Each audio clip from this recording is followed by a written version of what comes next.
बच्चों, national income का ये 2 मार्क्स का जो सवाल है, थ्योरी है, बहुत इम्पोर्टेंस है, क्योंकि आपके साथ एक प्रॉब्लम आएगी नेशनल इनकम का जो मैं सॉल्व कर चुका हूँ क्लास में। वो प्रॉब्लम 4 मार्क्स में रहेगा और 2 मार्क्स का ये थ्योरी रहेगा, और ये थ्योरी बहुत इम्पोर्टेंस है 2 मार्क्स के लिए। और ये जितनी भी थ्योरी है, अगर आप इसको सॉल्व कर लेते हैं तो आपको 4 और 2 6 नंबर पक्का हो जाएगा। तो याद रखिएगा, 4 नंबर का प्रॉब्लम रहेगा नेशनल इनकम का, जो क्लास में मैं सिखा चुका हूँ, उसको अच्छे से प्रैक्टिस करिए। और ये जितनी भी क्वेश्चन आई हैं आपकी ईयर में, और यही क्वेश्चन बार बार रिकॉल होता है बेटा, और यहाँ 2 मार्क्स का ये क्वेश्चन है। सबसे पहला है, what do you consider pension and unemployment compensation in national income counting.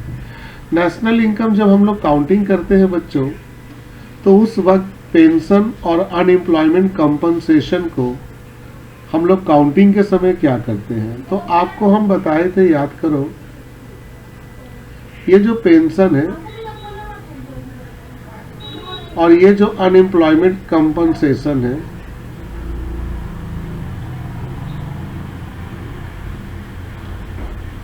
इसको हमको ध्यान से देखना होगा। What do you consider pension और अनएम्प्लॉयमेंट कंपनसेशन इन नेशनल इनकम। ये जो पेंशन है और ये अनएम्प्लॉयमेंट जो कंपनसेशन है, इसको नेशनल इनकम में हम कब लेते हैं और कब नहीं लेते हैं। आपको याद है क्लास में मैंने जब बताया था नेशनल इनकम, तो मैंने डिस्कशन किया था कि 2 तरह की हमारी इनकम है, एक है फैक्टर इनकम और एक है ट्रांसफर इनकम। फैक्टर इनकम वो होता है जिसमें हम सर्विस देते हैं और उसके बदले हमें कुछ मिलता है, तो नेशनल इनकम में फैक्टर इनकम आता है। लेकिन नेशनल इनकम में ट्रांसफर इनकम नहीं आता है बच्चों, क्योंकि ट्रांसफर इनकम में हम सर्विस नहीं देते हैं, लेकिन हमें उसके बदले इनकम मिलता है। तो इसीलिए नेशनल इनकम में ट्रांसफर इनकम को हम नहीं ले सकते। तो हम अब देखते हैं कि पेंशन अनएम्प्लॉयमेंट कंपनसेशन ये फैक्टर इनकम है या ट्रांसफर इनकम है। अगर ये फैक्टर इनकम है तो इसे आप ले लो, लेकिन अगर ये ट्रांसफर इनकम है तो इसे आप नहीं ले सकते हो। आपको खाली 2 रीजन देना होगा और इसी में आपको 2 नंबर मिल जाएगा। चलो देखते हैं। तो बच्चों, सबसे पहले हम अब इसमें आपको नोट लिखकर बताते हैं।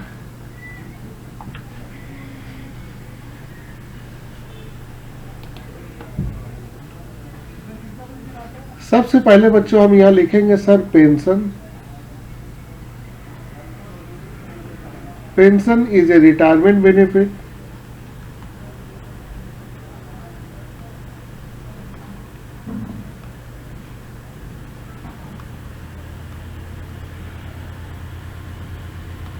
the worker will get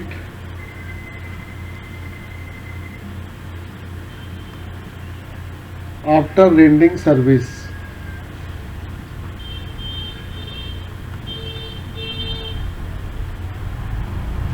After rendering service,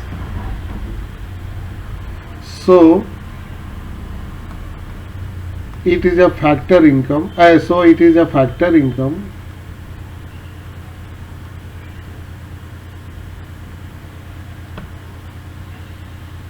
So it is a factor income. It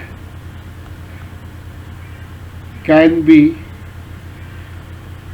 included in computation of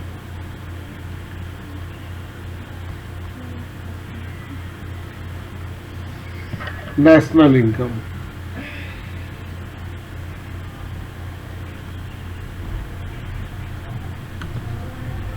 second बच्चों हम लोग के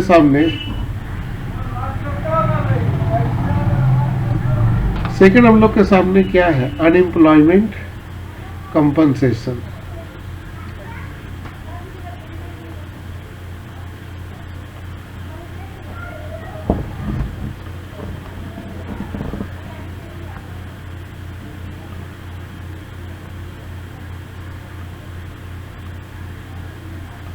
बच्चों, अनएम्प्लॉयमेंट जो कंपनसेशन है, इसमें आपको क्या पता चल रहा है कि ये किसे मिल रहा है। इसे सरकार दे रहे हैं उस सिटीजन को जो बेरोजगार है, जो काम नहीं कर रहा है, उनको घर बैठे बैठे पैसा मिलेगा, उसे कहते हैं अनएम्प्लॉयमेंट स्कीम, कंपनसेशन। तो it is transfer income.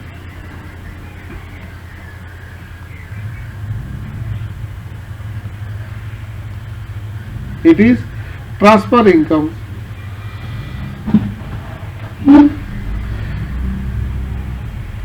because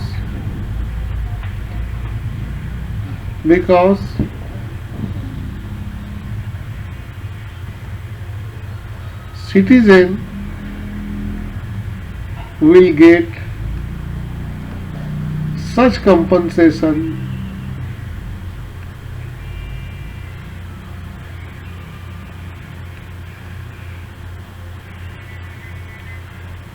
without any rendering service. So it cannot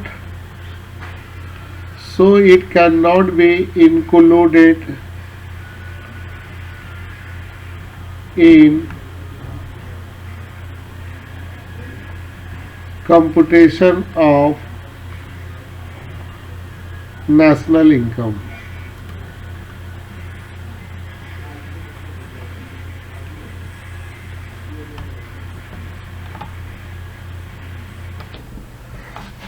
तो बच्चों, आपको इस क्वेश्चन से आपको एक तो आइडिया क्लियर हो जाए कि टीचर का, सीयू के टीचर आपसे जाहिर है टेस्ट करेंगे कि कौन फैक्टर इनकम है और कौन ट्रांसफर इनकम है। जो इनकम आपको बिना सर्विस का मिल जाए उसे आप ट्रांसफर इनकम कहोगे और वो नेशनल इनकम में नहीं होगा। जैसे यहाँ पर हम अनएम्प्लॉयमेंट स्कीम के बारे में बताएं कि ये सरकार देती है सिटीजन को और इसे फ्री ऑफ कॉस्ट मिलता है, बिना कोई सर्विस दिए, इसीलिए it can not be included in national income. तो बच्चों, ये सॉल्व हो गया, इसे आप नोट कर लेना। ये आपको आइडिया दे रहा है कि कल हो सकता है कि आपको कोई इनकम दे और बोले पहचानो कि ये नेशनल इनकम में आ सकता है कि नहीं। अब आते हैं सेकंड क्वेश्चन। सेकंड क्वेश्चन में पूछ रहा है जीडीपी एट फैक्टर कॉस्ट किसे कहते हैं। जीडीपी एट फैक्टर कॉस्ट किसे कहते हैं, चलिए अब इसको भी हम लिख देते हैं और समझा देते हैं कि जीडीपी एट फैक्टर कॉस्ट क्या है। ये बार बार एग्जाम में देता है।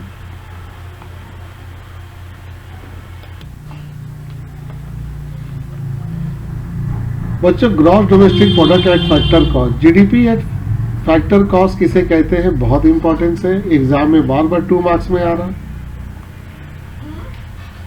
सबसे पहले बच्चों इसके बारे में बोला गया, it is produced within the domestic territory. याद रखना, domestic territory of a country, both normal resident as well as non resident. यानी कि हमारे देश के रहने वाले जो नॉर्मल सिटीजन है वो या विदेश के लोग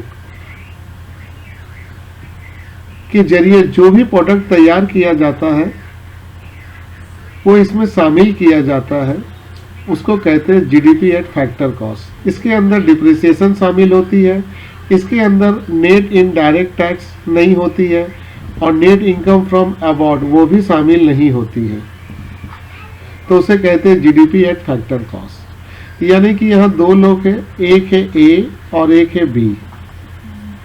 ए इंडियन सिटीजन है और बी जो है वो विदेश के लोग हैं। ए और बी दोनों मिलकर कोई प्रोडक्ट तैयार करते हैं,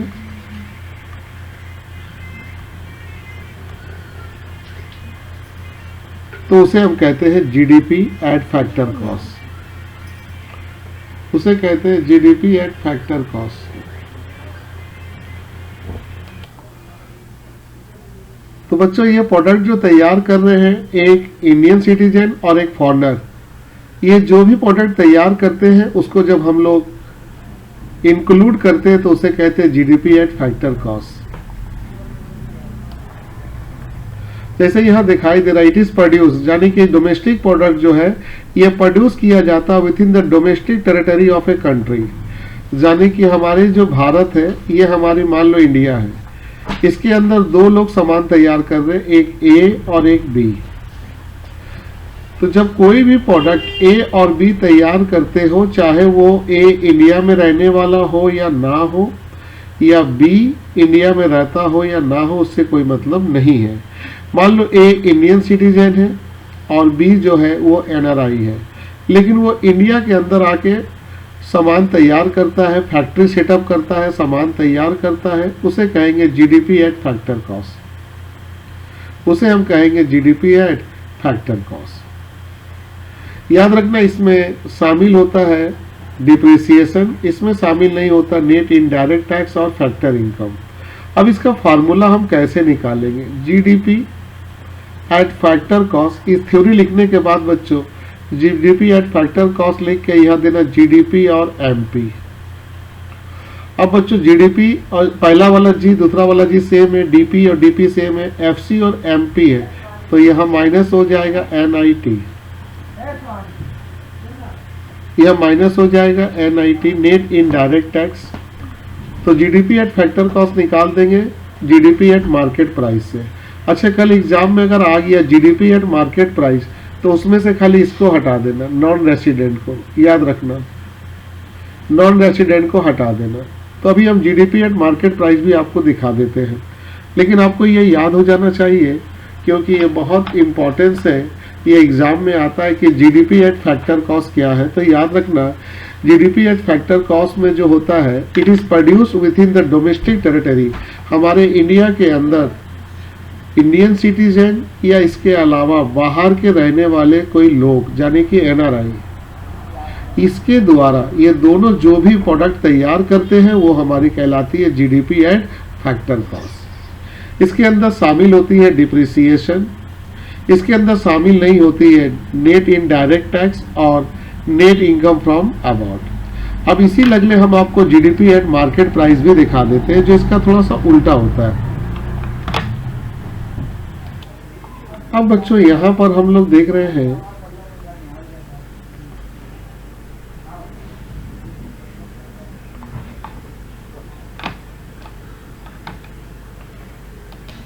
अब हम gross domestic product at market price पे भी डिस्कस कर रहे हैं, लेकिन एग्जाम में आया था gross domestic product at factor cost, तो ये हम आपको क्लियर कर दिए। अब आपको gross domestic product at market price ये भी जान लेना चाहिए, जो 2 मार्क्स में दे सकता है। सबसे पहली बात, gross domestic product at market price क्या है? It is a market value of final goods, very very importance. ये फाइनल गुड्स जो हम लोग तैयार करते हैं उसका एक मार्केट वैल्यू है।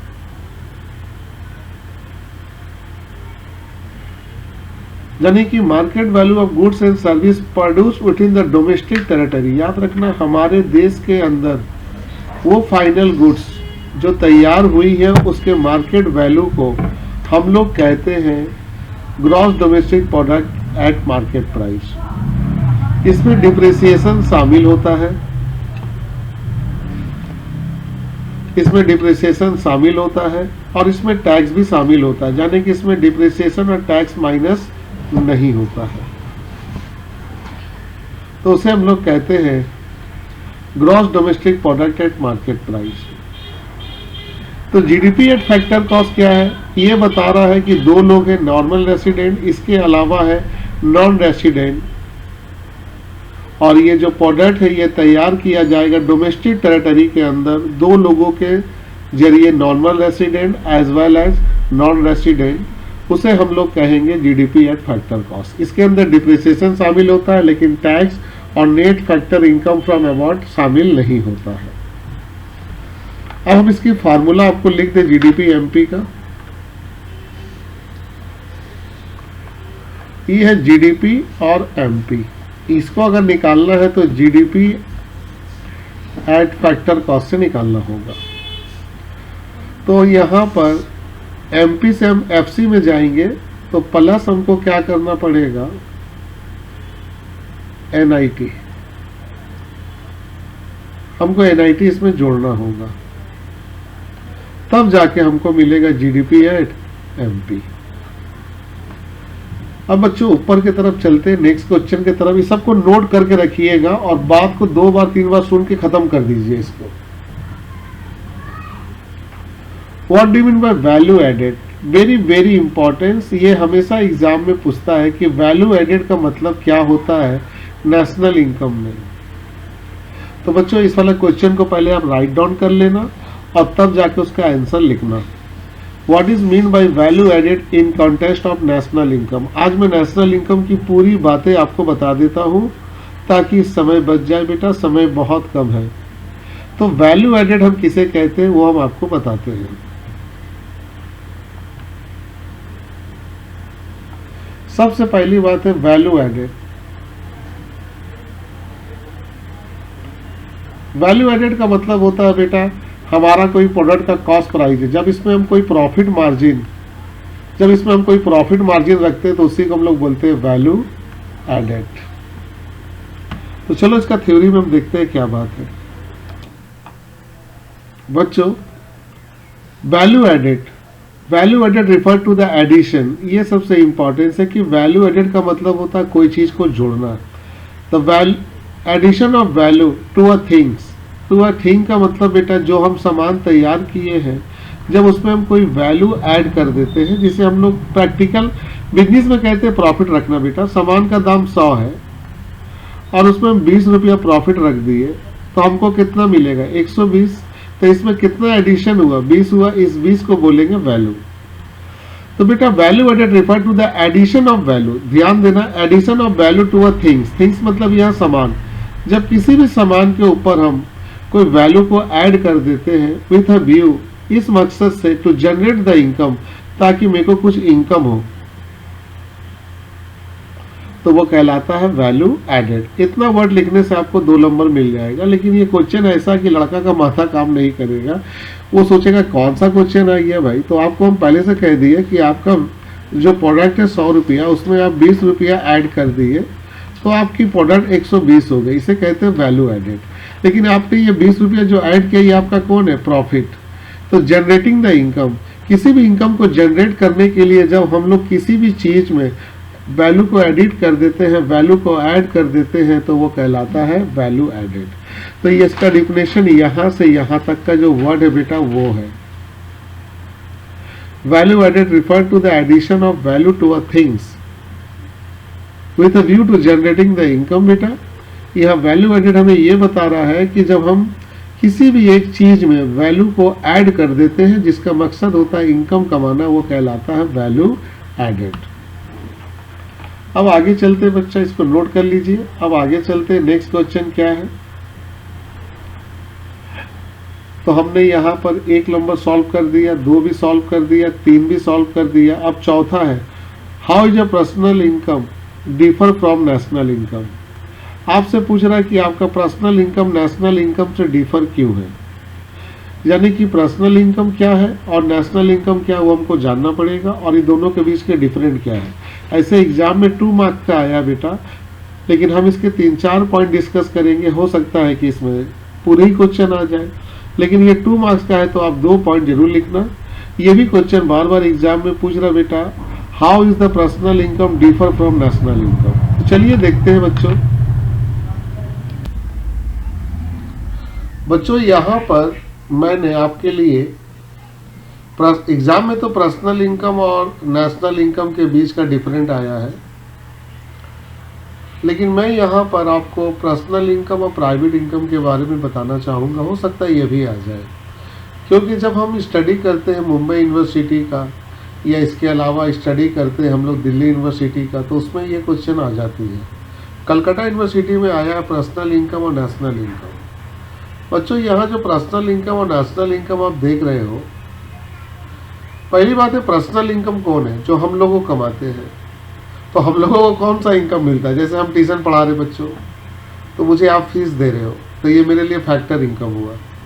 इसके अलावा घर में नाना आए, दादा आए, उनका पाँव छुए तो उन्होंने मुझे जाते वक्त 100 रुपया 200 रुपया दे दिया, तो वो हमारी ट्रांसफ़र इनकम हो गई।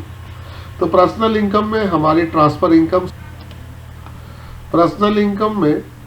इनकम शामिल होती है। ये सबसे इम्पोर्टेंट चीज़ है। इसको मैं अंडरलाइन कर दे रहा हूँ, ये बातें याद रखना। यानी कि पर्सनल इनकम के अंदर आपको मालूम होना चाहिए ट्रांसफ़र इनकम आता है, और नेशनल इनकम के अंदर तो आपको मालूम है ट्रांसफ़र इनकम नहीं आता, तो ये आसानी हो गया, ये आपका सिंपल हो गया। अच्छा, पर्सनल इनकम का मतलब कौन कमा रहा है बच्चों? इंडिविजुअल, हम लोग। तो it is implied the receipt of current income, it implied the receipt of current income, ये हमें बताता है करंट इनकम किसका? इंडिविजुअल। इंडिविजुअल मतलब हम, आप, हम लोग जो करंट इनकम कमाते हैं बच्चों, वो पर्सनल इनकम हो जाती है, और ये कमाते हैं हम डिफरेंट सोर्स से। हम लोग को कमाने का इनकम बहुत तरह के सोर्स हो सकता है, और वो सोर्स आपको मालूम होगा 3 होती है। एक होती है बिजनेस, एक होती है प्रोफेशन, एक होती है अनएम्प्लॉयमेंट, एम्प्लॉयमेंट। ये 3 तरीके से हम पैसा कमाते हैं, डिफरेंट सोर्सेस। हर एक इंडिविजुअल बच्चे जब कोई भी करंट इनकम कमाता है डिफरेंट सोर्स से, वो कहलाता है पर्सनल इनकम। लेकिन नेशनल इनकम में तो हम लोग भी आते हैं, इसके बाद फर्म भी आता है, गवर्नमेंट भी आता है। तो देखो लिखा हुआ, it implied the income generation at a different sector. यहाँ पर नेशनल इनकम में डिफरेंट सेक्टर के इनकम शामिल होते हैं, डिफरेंट सेक्टर के इनकम शामिल होते हैं। Primary sector, secondary sector, territory sectors, ये सभी सेक्टर के इनकम इसमें क्या होते हैं? शामिल होते हैं। पर्सनल इनकम के अंदर it does not include corporate tax and corporate saving. इसके अंदर कॉर्पोरेट टैक्स और कॉर्पोरेट सेविंग शामिल नहीं होती है, लेकिन इनके अंदर शामिल होती है। नेशनल इनकम के अंदर कॉर्पोरेट टैक्स और कॉर्पोरेट सेविंग शामिल होती है। पर्सनल इनकम के अंदर इंटरेस्ट इनकम आता है बाय होल्डिंग द गवर्नमेंट डेब्ट इंस्ट्रूमेंट। यानी कि अगर कोई इंडिविजुअल सरकार के द्वारा दी गई बॉन्ड को अगर वो खरीद लेता है, तो उसमें जो इनकम मिलेगा वो पर्सनल इनकम कहलाएगा, वो पर्सनल इनकम कहलाएगा बच्चों। जैसे मान लो treasury bill, T bills, GP notes, ये सब सरकारी बॉन्ड होती है, सरकार को कर्जा की जरूरत पड़ती है। तो अगर हम ये सब खरीद लेते हैं तो इससे जो भी इनकम मेरे को जनरेट होगा वो पर्सनल इनकम के अंदर आ जाएगा। और दूसरे तरफ है नेशनल इनकम, ये है पब्लिक डेब्ट। पब्लिक डेब्ट का मतलब हुआ सरकार। सरकार अगर पब्लिक के लिए कोई कर्जा ले रही है तो उसका जो इंटरेस्ट होगा वो नेशनल इनकम में शामिल नहीं होगा। तो बच्चों इसमें 4 पॉइंट है, आपको 2 पॉइंट लिखना है। तो मेरे ख्याल से ये वाली पॉइंट बड़ी अच्छी है आपके लिए, सिंपल, और ये वाली बहुत अच्छी पॉइंट है 1 और 2, इसमें भी 1 और 2 दोनों शामिल कर लो। ऐसे तो हम कहेंगे रीड आउट कर लो चारों को, ये दोनों पॉइंट शामिल कर लो कि इसमें ट्रांसफ़र इनकम है और इसमें ट्रांसफ़र इनकम शामिल नहीं होता है। और पॉइंट नंबर 2, ये जो इनकम होती है करंट इनकम होती है हर एक इंडिविजुअल की, और वो इंडिविजुअल कमाता है डिफरेंट ऑफ सोर्स से। और यहाँ पर बच्चों ये जो इनकम जनरेट होता है डिफरेंट सेक्टर, इसमें जो इनकम शामिल होते हैं डिफरेंट सेक्टर की ड्यूरिंग द अकाउंटिंग ईयर। अब थोड़ा सा ऊपर की तरफ चलते हैं, पर्सनल इनकम। पर्सनल इनकम तो आपको समझ में आ गया कि ये कमाता कौन है? इंडिविजुअल। और इसमें कमाते हैं प्राइवेट इनकम में प्राइवेट सेक्टर, याद रखोगे कौन सेक्टर? प्राइवेट सेक्टर, यानी कि सिर्फ फर्म। यहाँ प्राइवेट सेक्टर का मतलब खाली कौन? Firm. Very important, private income का मतलब इंडिविजुअल इनकम मत समझ लो। नेशनल इनकम में प्राइवेट इनकम का मतलब होता है वो इनकम जो प्राइवेट सेक्टर के द्वारा कमाई जाती है। तो पर्सनल इनकम जो होती है वो नैरो कॉन्सेप्ट होती है, क्योंकि इसमें खाली इंडिविजुअल की बात होती है, और ये ब्रॉड कॉन्सेप्ट होती है पर्सनल इनकम के मुकाबला, क्योंकि कंपनी फर्म सभी का निकाला जाता है। इसमें कॉर्पोरेट सेविंग और इसमें कॉर्पोरेट टैक्स शामिल नहीं होता, इसमें कॉर्पोरेट सेविंग और कॉर्पोरेट टैक्स शामिल होता है। कॉर्पोरेट सेविंग का मतलब होता है सब्सिडी जो सरकार देती है, ये सब शामिल होता है। तो बच्चों एक चीज़ को माइंड पे सेट कर लो, पर्सनल इनकम इंडिविजुअल इनकम है और प्राइवेट इनकम जो है प्राइवेट सेक्टर का इनकम है, यानी कि ये फर्म के द्वारा जो कमाया जाता है। ये एक नैरो कॉन्सेप्ट है और ये ब्रॉडर कॉन्सेप्ट है। इसमें बच्चों कॉरपोरेट सेविंग शामिल नहीं होती है और इसमें शामिल होती है। तो बच्चों ये थोड़ी इम्पोर्टेंस है, याद रखना, कल आ सकता है। लेकिन अभी फिलहाल एग्जाम में आया था पर्सनल इनकम और नेशनल इनकम। अब बच्चों आपको फिर लेके चलते हैं क्वेश्चन की तरफ।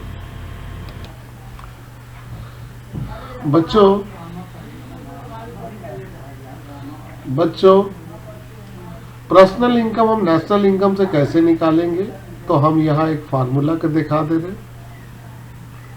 सबसे पहले हम यहाँ लेंगे नेशनल इनकम।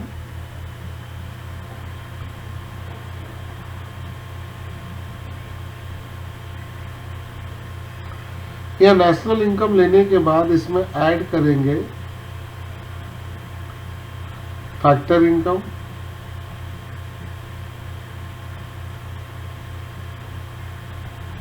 जो इंडिविजुअल कमा रहा है,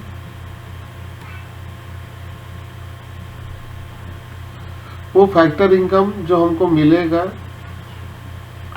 वो मिलेगा फर्म से और गवर्नमेंट से, हम उसको ऐड करेंगे। फिर यहां से बच्चों हम यहां से लेस करेंगे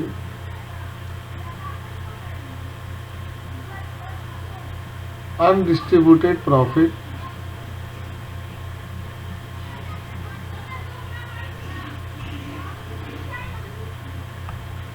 अनडिस्ट्रीब्यूटेड प्रॉफिट का मतलब होता है बेटा जिसमें से अभी तक हम डिविडेंड दिए नहीं है। उसके बाद फिर यहां से हम लेस करेंगे नेट इंटरेस्ट,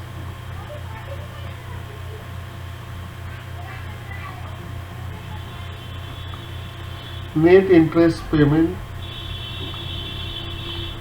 जो इंटरेस्ट हम पेड करेंगे अगर हम लोन लिए हैं, अगर हम उस पर इंटरेस्ट दे रहे हैं, वो सभी interest made by house hold.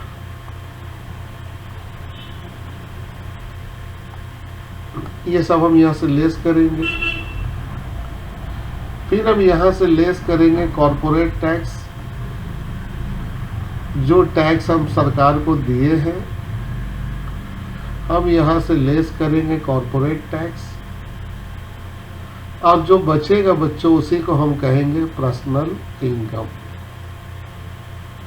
तो नेशनल इनकम से पर्सनल इनकम कैसे निकालोगे, ये फार्मूला आप याद कर लेना। पहले आप नेशनल इनकम ले लेना, उसमें ऐड करना फैक्टर इनकम, और ये फैक्टर इनकम हमें मिलेगा, हम हाउस होल्ड है, हमें फर्म से मिल सकता है, सरकार, अगर हम प्राइवेट में काम कर रहे हैं तो उससे मिलेगा, सरकारी कंपनी में काम कर रहे तो वहाँ से मिलेगा, उसको ऐड कर देंगे। उसके बाद अनडिस्ट्रीब्यूटेड प्रॉफिट, अनडिस्ट्रीब्यूटेड प्रॉफिट से हमें कुछ मिल रहा डिविडेंड फिविडेंड, तो उसको हम लेस कर देंगे। उसके बाद हम जो खर्चा कर रहे हैं वो लेस करेंगे। हमसे दो खर्चा होगा, पहला अगर हम लोन लिए हैं बच्चों उस पर इंटरेस्ट दे रहे तो वो घटा दो, और अगर हम टैक्स दे रहे हैं कॉर्पोरेट टैक्स तो वो भी घटा दो। उसके बाद जो आएगा वो कहलाएगा पर्सनल इनकम। तो बच्चों how would you deduce the personal income from national income, बार बार पूछ रहा है बच्चों, और ये नोट करते चल जाना कॉपी में बच्चों प्लीज़, और हमें एक बार क्लास में बच्चों दिखा दोगे तो हम बहुत खुश होंगे। तो इसे हम सॉल्व कर रहे हैं और ये सब आएंगे। अब आगे चलते हैं बच्चों, हम आपको देखते हैं क्या क्वेश्चन है।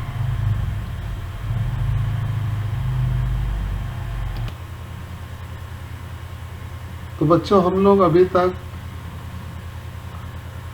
5वां क्वेश्चन भी सॉल्व कर गए। How can you deduce the personal income from national income. अब बोल रहा जीडीपी और जीएनपी का बीच में क्या डिफरेंट है ये बताओ। तो ये भी इम्पोर्टेंस है, जीडीपी और जीएनपी के बीच में क्या डिफरेंट है, चलो इसको भी देख लेते हैं। ये हमारी 6 से पहले ये क्वेश्चन लिख लेना तुम, और तब हम जब सॉल्व कर दे तो उसे याद कर लेना, ठीक है बच्चों। तो जीडीपी और जीएनपी में क्या डिफरेंट है, अब हम इसको आपको बताते हैं।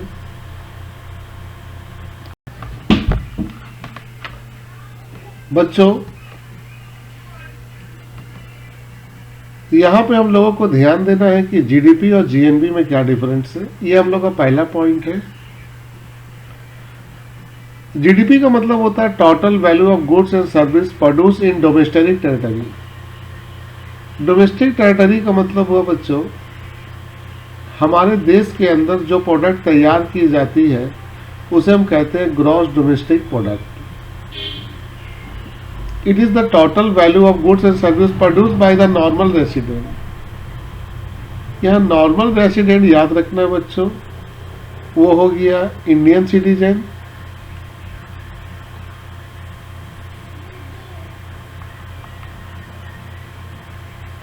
और हो गया फॉरेनर।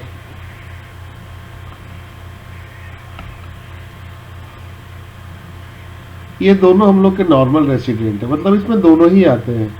हमारे भारत के रहने वाले लोग जो सामान तैयार करेंगे वो भी आएगा, और फॉरेनर भी तैयार करेंगे तो वो भी आएगा। और ये जो है डोमेस्टिक टेरिटरी, हमारे देश के अंदर डोमेस्टिक टेरिटरी के अंदर जो प्रोडक्ट तैयार होगी वो आएगा। ये हम लोग के पास अब दूसरी फार्मूला है। अगर हमें जीएनपी निकालना है तो पहले हम लोग को निकालना होगा जीडीपी, और उसमें हमको प्लस करना होगा net factor income from abroad, और यहाँ उसका उल्टा कर दो। अगर हमें जीडीपी निकालना है तो जीएनपी लेंगे और इसमें से माइनस कर देंगे, जो बाहर मुल्क से कमाया गया उसको माइनस कर देंगे, net factor income from abroad. तो आपका दोनों पॉइंट हो गया, और मैं उम्मीद करता हूँ कि आप इसे नोट कर लोगे। तो जीडीपी का मतलब होता है कि वो गुड्स और सर्विस जो प्रोड्यूस किया जाता है डोमेस्टिक टेरिटरी के अंदर, उसे हम कहेंगे बच्चों, उसे हम कहेंगे जीडीपी। और यहाँ पे जो है total value of goods and service produce by normal resident, हमारे जो नॉर्मल रेसिडेंट के जरिए जो सामान तैयार की जाएगी, चाहे वो इंडिया में तैयार हो या बाहर में, वो हमारी कहलाएगी जीएनपी। जीएनपी निकालने का फार्मूला होगा जीडीपी, उसमें net factor income from abroad को ऐड कर दो, और जीडीपी निकालने का फार्मूला होगा इसका उल्टा, जीएनपी से net factor income from abroad क्या कर दो, माइनस कर दो। तो बच्चों इसको नोट कर लेना। अब चलते हैं नेक्स्ट क्वेश्चन के। बच्चों 7वां क्वेश्चन जो है वो आपसे पूछ रहा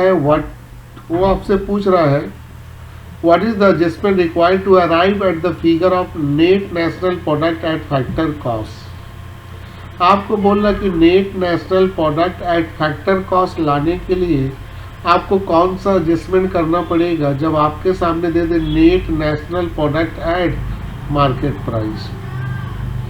यानी कि बच्चों इसको हम यहाँ ही पढ़ी सॉल्व कर दे रहे हैं, आप लिखने के बाद सॉल्व करना कि हमें निकालने बोला net national product at factor cost, और आपके सामने बच्चों net national product at market price दे दिया है। तो हमें निकालने के लिए पहला बात है हम इसको इससे मिलाएं तो सेम है, फिर एनपी को एनपी से मिलाएं तो सेम है, कोई चेंज नहीं हो रहा। एफसी को अगर एमपी से मिलाएंगे तो माइनस होगा एनआईटी।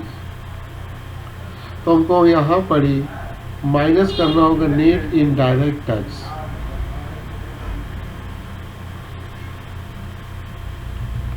इसके बाद बच्चों हमारे सामने 8वां क्वेश्चन आता है, what is the problem of double counting in context of national income analysis. ये बताइए डबल काउंटिंग का मतलब क्या होता है नेशनल इनकम एनालिसिस में। तो डबल काउंटिंग का मतलब होता है बेटा एक ही इनकम को 2 बार काउंट कर लेना। तो चलो इसकी थ्योरी लिखते हैं। Problem of double counting,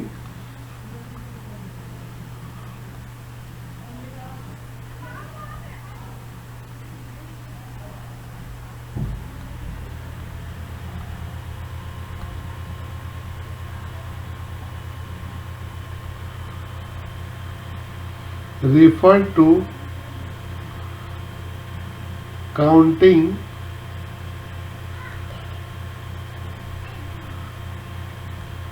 output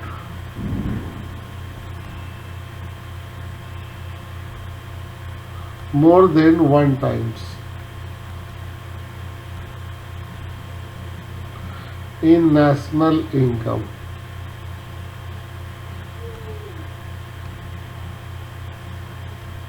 जब हम लोग नेशनल इनकम का मेजरमेंट करते हैं बच्चों, तब उस वक्त हम किसी भी आउटपुट को एक से ज़्यादा बार काउंट कर लेते हैं तो उसे कहते हैं double counting.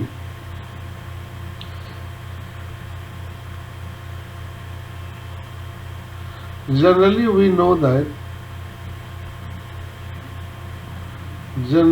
No that final goods are included in national income.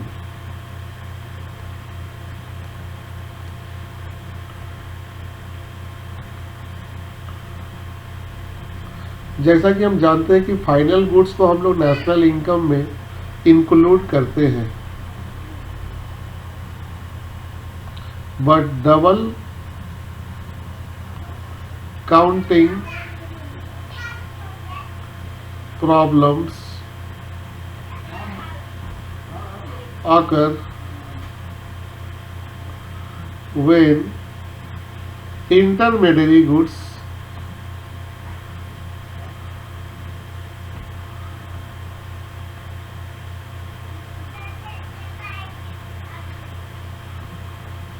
are included in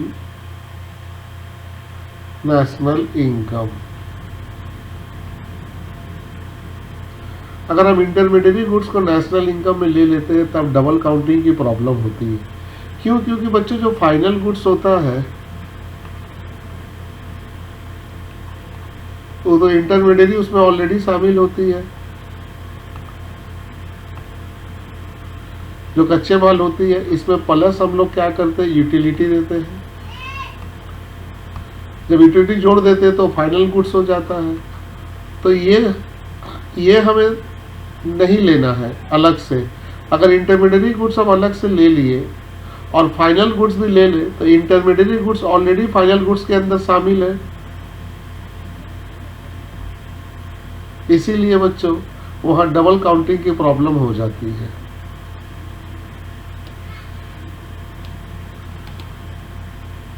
अब यहां रीजन लिख देते हैं बच्चों, देखो intermediary good already included problem occur when the intermediary goods included in national income because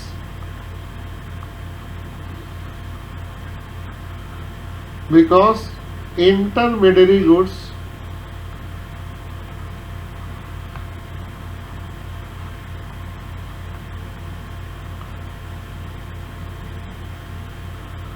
are included in, जाहिर है किसके अंदर शामिल होता है, फाइनल गुड्स के अंदर। इसी के चलते हम लोग का प्रॉब्लम होता है डबल काउंटिंग का, कि एक ही गुड्स हम लोग दो बार काउंट कर लेते हैं। तो नेशनल इनकम निकालते वक्त इंटरमीडिएट गुड्स नहीं लेते हैं। क्यों? क्योंकि वहाँ डबल काउंटिंग की प्रॉब्लम हो जाती है, एक ही प्रोडक्ट दो बार काउंट हो जाता है। अब आगे चलते हैं बच्चों।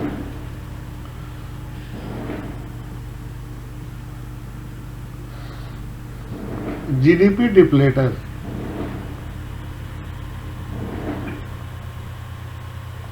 Very importance. जीडीपी डिप्लेटर का फॉर्मूला है नॉमिनल जीडीपी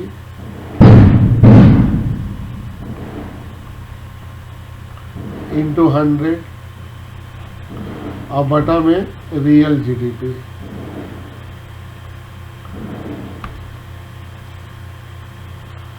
तो हम लोग कह सकते हैं कि सर जीडीपी डिप्लेटर किसे कहते हैं? GDP deflator refer to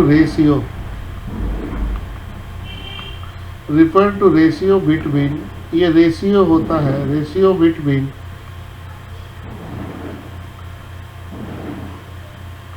nominal GDP and real GDP. अब बच्चों इसकी इंपॉर्टेंस क्या है?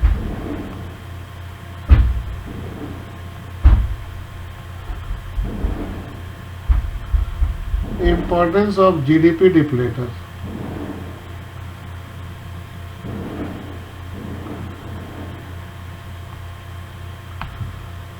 आइए एक एक करके दिखाते हैं आपको।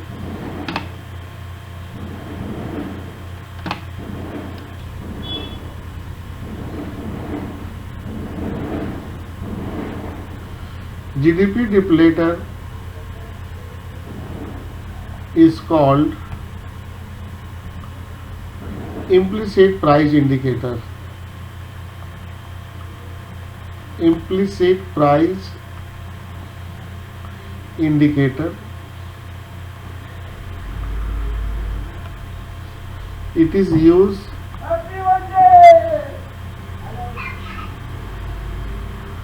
to measure inflation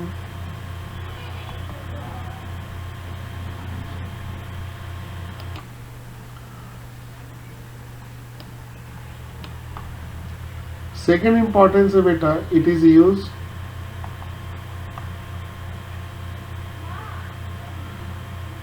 to determine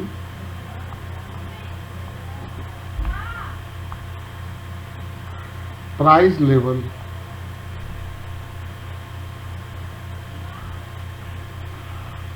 final goods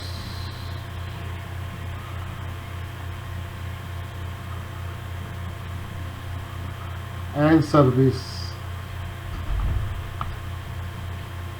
तो हम लोग सबसे पहले ये बता दें जीडीपी डिप्लेटर का फार्मूला क्या है। नॉमिनल जीडीपी ऊपर रहेगा और रियल जीडीपी नीचे रहेगा। ये होता क्या है नेक्स्ट थ्योरी में हम आपको बताते हैं।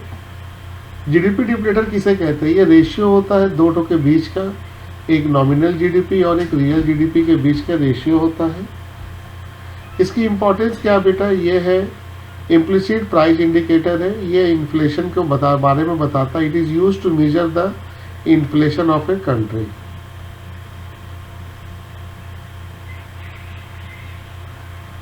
Number 2, it is used to determine the price level of the final goods and service. हमारे देश में जो सामान खरीदी और बेची जा रही है उसकी प्राइस लेवल क्या है इसका पता लगाने में ये हम लोग इसको यूज करते हैं। तो इसकी दो इम्पोर्टेंस है।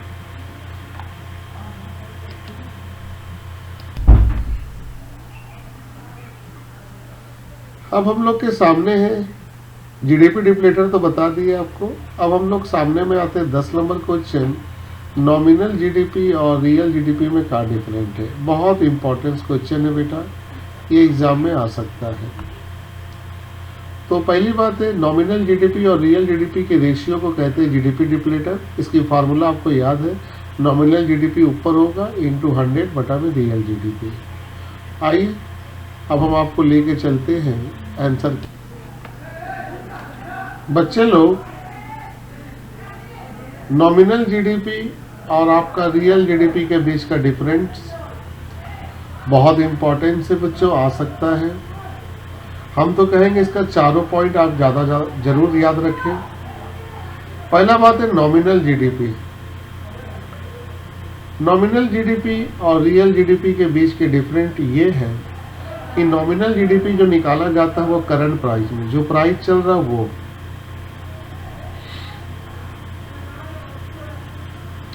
और रियल जीडीपी जो निकाला जाता है वो कांस्टेंट प्राइस में,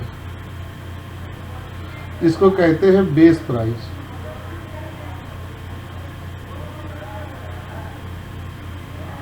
बेस प्राइस हम उसको कहते हैं जिसको एक साल की प्राइस को हम लोग फिक्स मान लेते हैं, यानी कि इसमें प्राइस में कोई चेंजिंग नहीं है। इसमें दोनों ही चेंज होते हैं, प्राइस भी और क्वांटिटी भी।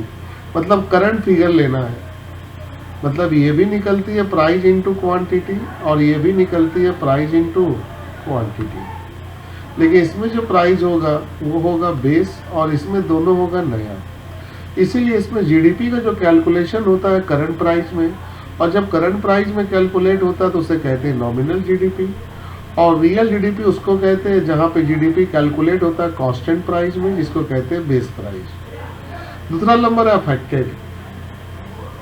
तो नॉमिनल जीडीपी में हम लोग क्या देख रहे हैं कि इसमें प्राइस और क्वांटिटी दोनों के ऊपर इफेक्ट पड़ता है, यानी कि यहाँ नॉमिनल जीडीपी दोनों के ऊपर इफेक्ट डालता है, प्राइस के ऊपर भी और क्वांटिटी के ऊपर भी, क्योंकि इसमें प्राइस और क्वांटिटी दोनों नया है, इसलिए इसमें हर एक दिन एक नया नया फिगर आएगा। लेकिन इसमें बच्चा इफेक्टेड होता है क्वांटिटी ओनली। इसमें प्राइस के ऊपर कोई इफेक्ट नहीं डालता, लेकिन क्वांटिटी के ऊपर इफेक्ट डालता है। क्यों? क्योंकि प्राइस यहाँ क्या है, बेस ईयर। तो इसमें दोनों इफेक्टेड होते हैं, प्राइस भी और क्वांटिटी भी, और इसमें सिर्फ क्वांटिटी इफेक्टेड होते हैं रियल जीडीपी में। मेजर ऑफ डेवलपमेंट, हमारे डेवलपमेंट के लिए कौन इंपॉर्टेंस है? तो नॉमिनल जीडीपी को हम लोग not a goods measure of development of the society. अगर हम सोसाइटी के मेजरमेंट करें कि हमारे समाज डेवलप हुआ है कि नहीं, तो वह नॉमिनल जीडीपी फेल हो जाता है।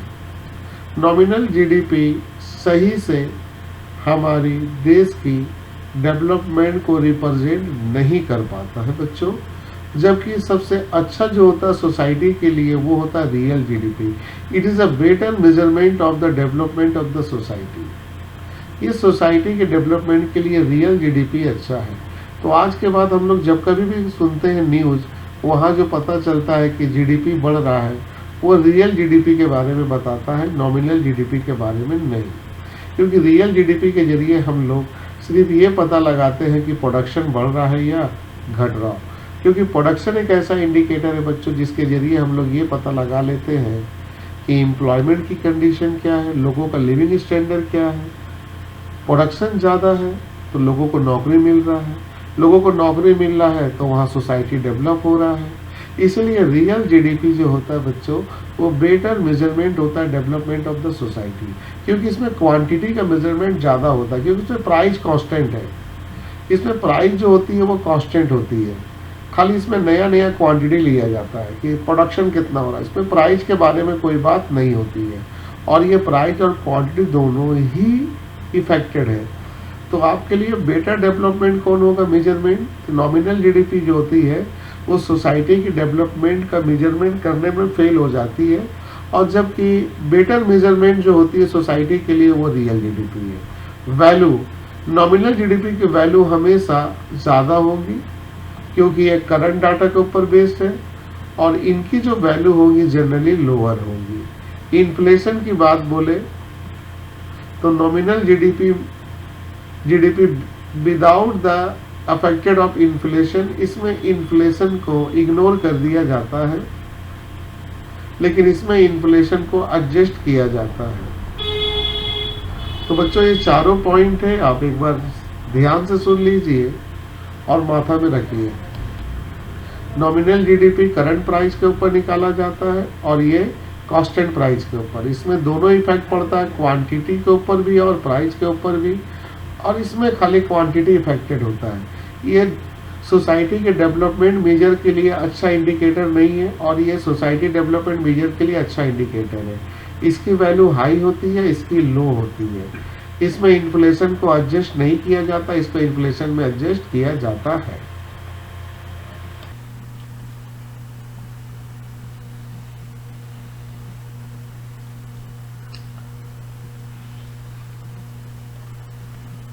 बच्चों अब जीएनपी किसे कहते हैं? Gross national product. तो ये हम आपको बता चुके हैं, जहां पर जीडीपी और जीएनपी का डिफरेंट दिए तो वहां बता दिए थे आपको। अब यहाँ है नेशनल इनकम। नेशनल इनकम किसे कहते हैं? ये हम लोग का 12 क्वेश्चन है, जहाँ पे हमको ये जानना है कि नेशनल इनकम हम किसे कहेंगे। तो चलिए हम आपको दिखाते हैं नेशनल इनकम किसे कहते हैं। बच्चों national income is refer to the total monetary value of all the service and goods. बेटा नेशनल इनकम का मतलब होता है टोटल गुड्स और सर्विस की value that produce by nation. एक देश के अंदर जो गुड्स और सर्विस तैयार की जाती है उसकी मॉनेटरी वैल्यू को हम लोग कहते हैं नेशनल इनकम।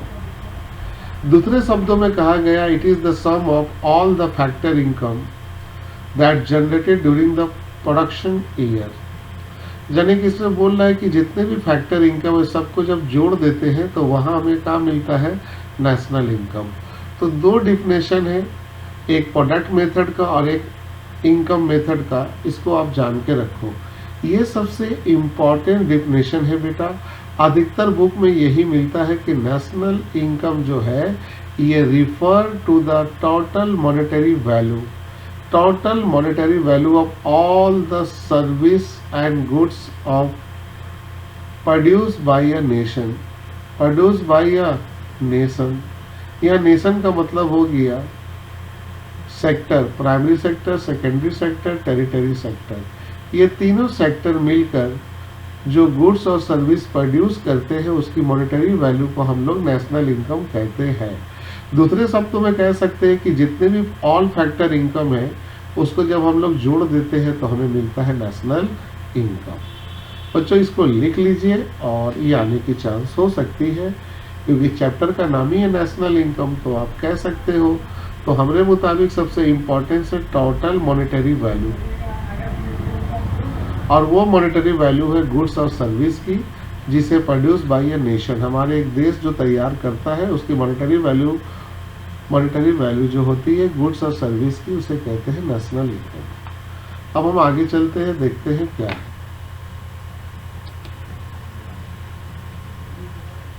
बच्चों यहाँ पे क्वेश्चन जो 13 है वो हमसे कह रहा है कि how would you treated the following issue while estimating the national income।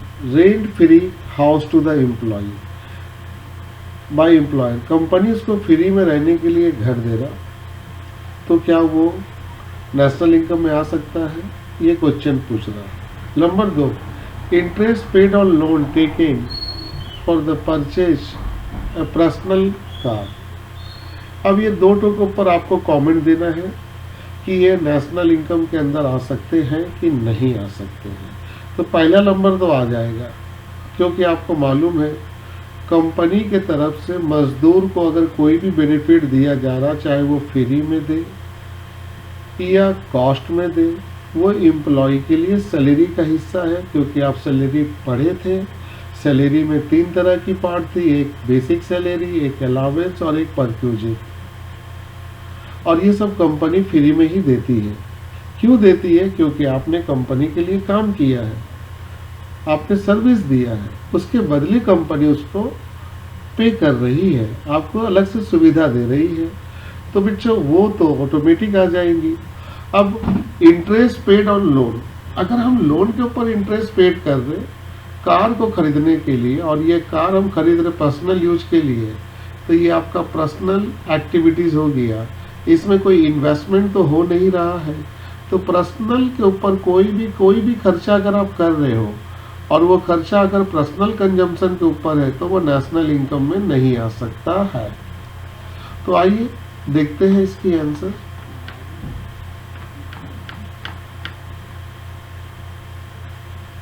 सबसे पहला है rent free accommodation. Rent free house from employer include in national income. ये बात तो आपको मालूम हो गया कि यह नेशनल इनकम में इंक्लूड हो जाएगा, because it is a kind wages. यानी कि इकोनॉमिक्स में इसको बोला गया है काइंड वेजेस, मतलब आपको कैश नहीं देकर कोई सामान दिया जा रहा। Therefore is a part of compensation employ, इसको बोला गया है कंपनसेशन एम्प्लॉय। याद रखोगे, मजदूर को वेजेस के अलावा कंपनी जो भी चीज़ देती है नेशनल इनकम में उसको बोला जाता है कंपनसेशन। कंपनी डीए दे रही है, कंपनी आपको प्रोविडेंट फंड का पैसा दे रहा, कंपनी आपको अलावेंस दे रही है, कंपनी आपको बोनस दे रही है, ये सब जो मिलता है इसको बोलते हैं पार्ट ऑफ कंपनसेशन, और ये आपकी नेशनल इनकम में आ जाएगा। तो आप सिंपल दीजिएगा रीजन में कि सर एम्प्लॉयर की तरफ से जो मिलता है वो नेशनल इनकम में आ जाता है क्योंकि ये काइंड ऑफ वेजेज है, और ब्रैकेट में लिख दोगे part of compensation of employ. अब सेकेंड पार्ट में हम लोग आते हैं कि इंटरेस्ट जो है इंडिविजुअल बैंक को दे रहा है, उसको हम नेशनल इनकम में शामिल नहीं कर रहे हैं। वजह बताओ क्यों? क्योंकि individual use the loan for a consumption purpose, मतलब वो लोन लेके कोई इन्वेस्टमेंट नहीं कर रहा, कंजम्पशन कर रहा, वो भी कंजम्पशन पर्पज का मतलब पर्सनल यूज में खर्चा कर रहा।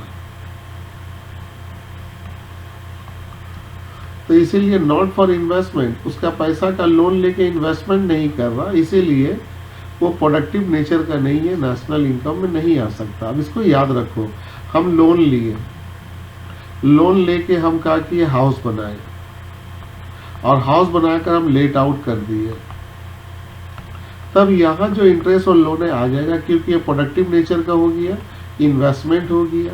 लेकिन हम लोन लिए और लोन लेके घर बनाए और उस घर में हम लोग खुद रहते हैं, तो बच्चों क्या इसमें कोई इन्वेस्टमेंट हुआ, कोई इनकम जनरेट हुआ?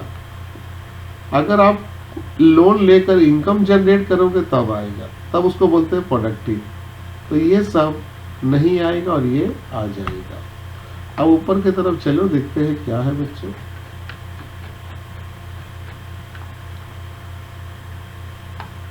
अब बच्चों फिर आपके सामने है